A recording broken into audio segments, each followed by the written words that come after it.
ನಮಸ್ಕಾರ. ಈ ದಿನದ ಪ್ರಮುಖ ಸುದ್ದಿಗಳು. 6,000 ಲಂಚ ಪಡೆದ ವೈದ್ಯೆ ಲೋಕಾಯುಕ್ತ ಬಲೆಗೆ ಲಾಕ್. ತುಮಕೂರು ಕಣ್ಣಿನ ಆಸ್ಪತ್ರೆಯಲ್ಲಿ ಘಟನೆ.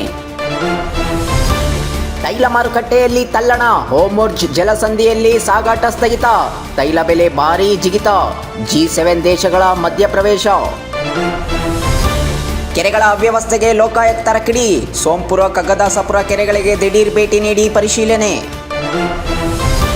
ನಿಕಿ ಶತಕ. ಕರ್ನಾಟಕಕ್ಕೆ ಭಾರೀ ಜಯ. BCCI 23 ವರ್ಷಗಳವರೆಗಿನ ಏಕದಿನ ಕ್ರಿಕೆಟ್ ಟ್ರೋಫಿ.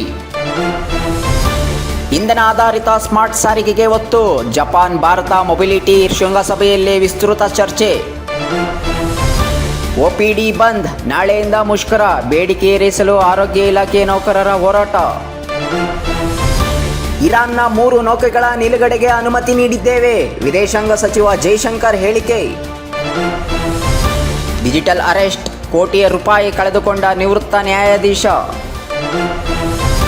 ಕೇಬಲ್ ಕಾರ್ಖಾನೆಯಲ್ಲಿ ಬೆಂಕಿ ಅವಘಡ. ದೊಡ್ಡಬಳ್ಳಾಪುರದ ಭಾಷೆಹಟ್ಟಿಯಲ್ಲಿ ಘಟನೆ.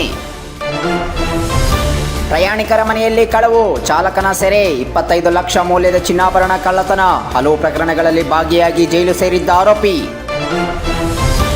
ಎತ್ತಿನಹೊಳೆ ಮೇಕೆದಾಟು ವಿಳಂಬಕ್ಕೆ ಕಾಂಗ್ರೆಸ್ ಸರ್ಕಾರವೇ ಕಾರಣ.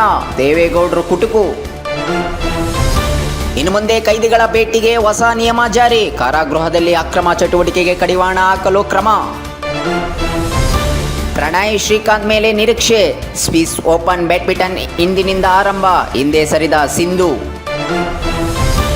ನಿರ್ಭೀತಿಯಿಂದ ಓಡಾಡುವಂತಾದ ಮೆಜೆಸ್ಟಿಕ್. ನಿತ್ಯ ಪಥಸಂಚಲನ ನಡೆಸಿ ಬಂದೋಬಸ್ತ್ ಕೈಗೊಳ್ಳುತ್ತಿರುವ ಪೊಲೀಸ್ ಪಡೆ. ದೇಗುಲದಲ್ಲಿ ಪ್ರವೇಶ ಇಲ್ಲ. ದಲಿತರಿಗೆ ಅಡ್ಡಿ. ಪೊಲೀಸ್ ಭದ್ರತೆಯಲ್ಲಿ ತೆರಳಿ ಪೂಜೆ ಸಲ್ಲಿಸಿದ ಪರಿಶಿಷ್ಟರು.